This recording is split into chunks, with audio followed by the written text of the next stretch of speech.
बिस्मिल्लाहिर्रहमानिर्रहीम। सबसे पहले तो मैं आपका शुक्रिया अदा करूंगा जो सहाफ़ी हमारे दोस्त यहाँ पे आते हैं और हमारी इस एक कानूनी और इखलाकी कैंपेन को आप आवाम तक पहुँचाते हैं। लेकिन ये साथ साथ हमारे अलावा आपकी भी जंग है, बिकॉज़ आपके एक साथी को बड़े बेईमाना तरीके से शहीद कर दिया गया और आज तक पूरी कौम बशमूल उनकी ख़ानदान ये पूछना चाह रहे हैं कि अरशद शरीफ को किन गुनाहों की सज़ा दी गई।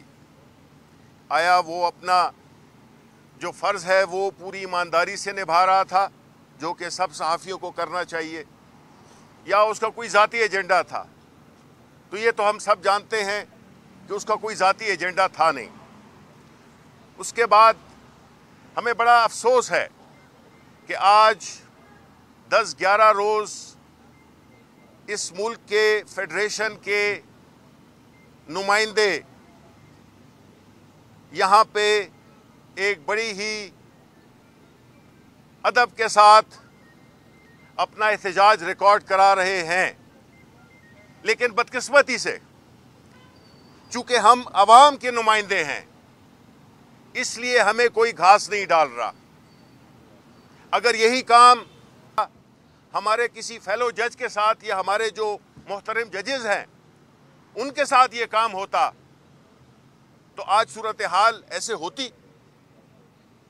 देखें, पाकिस्तान के अवाम इस इदारे की तरफ देख रहे हैं और जो बेहिसी दिखाई जा रही है, इन 3 कानूनी और इखलाकी, ये सियासी हम इसमें नहीं शामिल कर रहे, ये कानूनी और इखलाकी इश्यूज़ हैं जिनकी वजह से हम यहाँ पे आके और सुप्रीम कोर्ट ऑफ पाकिस्तान से इंसाफ मांग रहे हैं।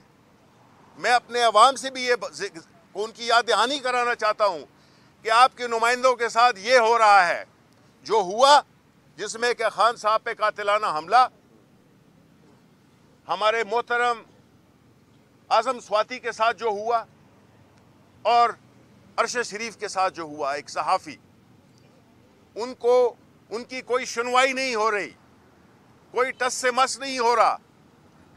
हम यहाँ पे खड़े हैं, किसी को शायद परवाह ही नहीं है। आया ये हम क्या मैसेज दे रहे हैं आलमी सतह पर और पाकिस्तान के अवाम के सतह पर कि ये वो मुल्क है जिसमें कि एक सिटिंग सेनेटर की बेहुरमती की जाती है, उसकी प्राइवेसी में इंट्रूड किया जाता है, उसको फिल्म किया जाता है। दूसरी तरफ आज़ादी सहाफ़त, जो कि एक किसी भी मुल्क की एक बहुत बड़ी असास होती है, उसको किस तरह से पामाल किया जा रहा है। और फिर तीसरी चीज़ कि एक मुल्क का सबसे मकबूल लीडर, एक्स प्राइम मिनिस्टर, मुल्क की सबसे बड़ी सियासी जमात का सरबराह, उसको मुख्तलिफ़ तरीक़ों से रास्ते से हटाने के बाद की नाकाम कोशिश के बाद उसकी जान पे हमला किया जाता है। तो ये बातें इस वक्त जो इशू जो दरपेश हैं, सुप्रीम कोर्ट ऑफ पाकिस्तान से एक बार फिर हम ये दरख्वास्त करते हैं बड़े अदब के साथ कि आप इन केसेस को, और ये जो नुमाइंदे, अवाम के नुमाइंदे, इस मुल्क के पार्लियामान के नुमाइंदे यहाँ पे आते हैं, वो सिर्फ एक वक्त ज़ाया करने के लिए नहीं आते। ये प्रोटेस्ट जारी रहेगा जब तक कि हमें इंसाफ नहीं मिलता। और साथ ही साथ में मैं आखिर में अपने जो फेलो सेनेटर्स या जो MNAs पार्लियामेंट में बैठे होकर बड़े फैल के बातें करते हैं, उनको शर्म आनी चाहिए, उनको शर्म आनी चाहिए कि उनके कबीले के एक शख्स के साथ जो हुआ है उस पे उनकी जो सरदमोहरी है, उन पे उसको मुस्तकबिल में या अपने घरों में वो क्या जवाब देते होंगे कि हम क्यों नहीं खड़े हुए आज़म स्वाति के साथ। ये एक ऐसा मरहला है जिसमें कि चीज़ें डिफाइन होनी है। अब ये तय करना है कि आया अवाम, पाकिस्तान के अवाम की कोई हैसियत है। अगर उनकी हैसियत है तो फिर उनके नुमाइंदों की भी हैसियत होगी। चूंकि वो नहीं है, इसलिए अवामी नुमाइंदों की भी कोई हैसियत नहीं है। जो बैठे हुए हैं अपने आप को धोखा दे रहे हैं, कल उनके साथ भी यही होगा।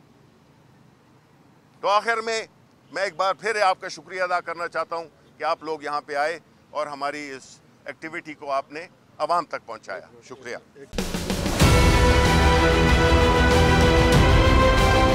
मैं आज बोल्ड टीवी वाले शोएब शेख को, उन्होंने उसकी जिंदगी को खतरा अब हो गया।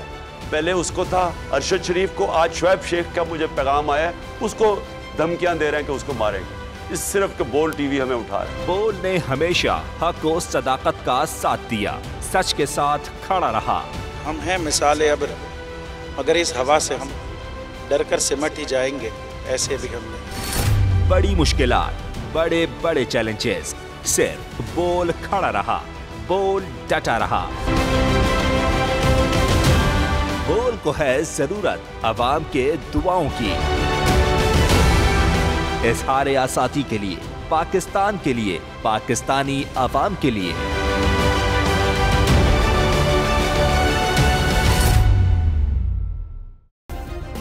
सब्सक्राइब करें और बेल दबाएं ताकि कोई खबर रह न जाए।